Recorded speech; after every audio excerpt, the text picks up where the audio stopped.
अब बात नोएडा की करते हैं। नोएडा में इंजीनियर की मौत का मामला, युवराज का एक और वीडियो सामने आया है। जान बचाने के लिए कार के ऊपर बैठा युवराज कार के ऊपर बैठकर मदद की गुहार लगा रहा था।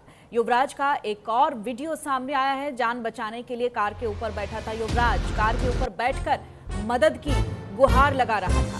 ये एक वीडियो सामने आया है क्योंकि बहुत सारे लोगों का वहां जमावड़ा हो गया था। बहुत से लोग इकट्ठा हो गए थे इस घटना के बाद से, और अब एक के बाद एक कुछ वीडियोस भी सामने आ रही हैं इस पूरी घटना से जुड़ी हुई। इस रेड सर्कल में जो आप देख रहे हैं, ये जो रोशनी आपको नजर आ रही है, ये मोबाइल की टॉर्च है। 80 मिनट तक ये युवा जिंदगी और मौत के बीच जूझता रहा और टॉर्च जलाकर अपने जिंदा होने का सबूत देता रहा।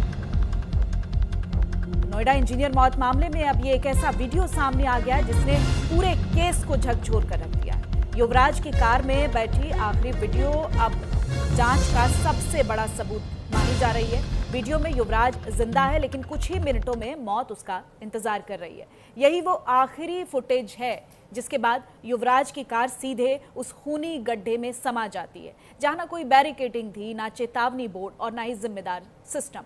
अब ये वीडियो सिर्फ भावनात्मक दस्तावेज नहीं है, बल्कि सिस्टम की लापरवाही का आईना बन चुका है। जांच एजेंसीज इस वीडियो को फ्रेम बाय फ्रेम खंगाल रही हैं। अगर रास्ता सुरक्षित होता, अगर चेतावनी होती, तो शायद आज युवराज जिंदा होते। इस वीडियो के सामने आने के बाद बिल्डर्स, अथॉरिटी और प्रशासन की जवाबदेही और भी गहरी हो गई है।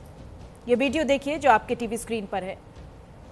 तो नोएडा में इंजीनियर मौत मामले में ये एक बड़ी जानकारी, जहां दूसरी एफआईआर भी दर्ज की गई है। दोनों बिल्डर्स के खिलाफ दूसरा केस दर्ज किया गया है।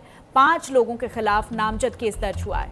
इंजीनियर की मौत के मामले में पुलिस ने अब दूसरी एफआईआर दर्ज कर ली है।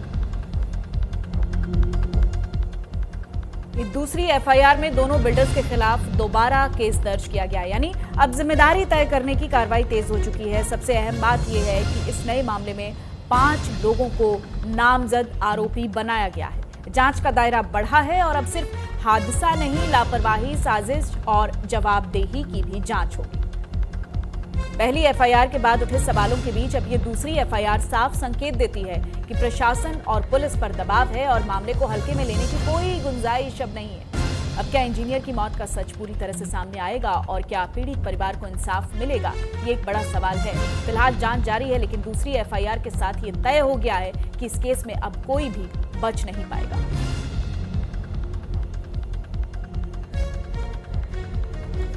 नोएडा में इंजीनियर मौत मामले में दूसरी एफआईआर दर्ज की गई है। दोनों बिल्डर्स के खिलाफ केस दर्ज किया गया है। 5 लोगों के खिलाफ नामजद केस दर्ज हुआ है, क्योंकि मुख्यमंत्री योगी आदित्यनाथ की तरफ से एसआईटी का गठन किया गया था और 5 दिन के भीतर इस पूरे मामले में रिपोर्ट मांगी गई थी। लेकिन उसके बाद से ही हम देख रहे हैं कि जो कार्रवाई है वो तेजी पकड़ती हुई दिखाई दे रही है। दोनों बिल्डर्स के खिलाफ अब दूसरा केस दर्ज किया गया है। 5 लोगों के खिलाफ नामजद केस दर्ज हुआ है। तो अब इस पूरे मामले में कोई ढिलाई नहीं बरती जा रही है। युवराज के जो गुनहगार हैं उनको उनकी धरपकड़ के लिए ये कोशिशें तेज कर दी गई हैं। दोनों बिल्डर्स के खिलाफ दूसरा केस दर्ज किया गया।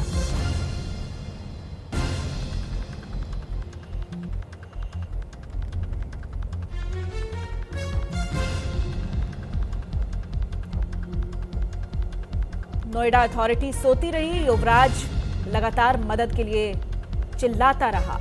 तो इस लापरवाह सिस्टम के लिए कौन जिम्मेदार है, ये एक बड़ा सवाल है।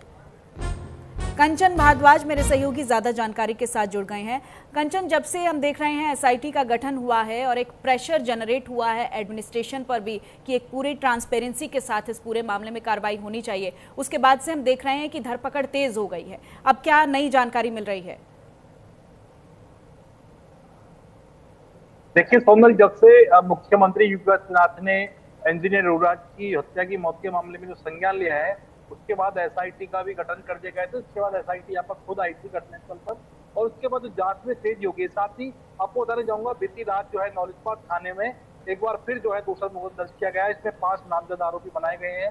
साथ ही अगर बात की जाए नोएडा प्राधिकरण की, तो एसआईटी ने करीब 2 पेज का जो है सवाल है जो कि 2 पेज में है, और नोएडा प्राधिकरण से जवाब मांगा है कि आप उनका जवाब दीजिए, जो नोएडा प्राधिकरण ने किसकी लापरवाही रही है। साथ ही इसमें जो डीजीएम सिविल है, साथ ही ट्रैफिक सेल है और जो है तमाम ऐसे अधिकारी हैं जिनको इलेक्ट्रिक विभाग है, उनको तमाम ऐसे 2 पेजों में सवाल है जो एसआईटी दिए गए हैं।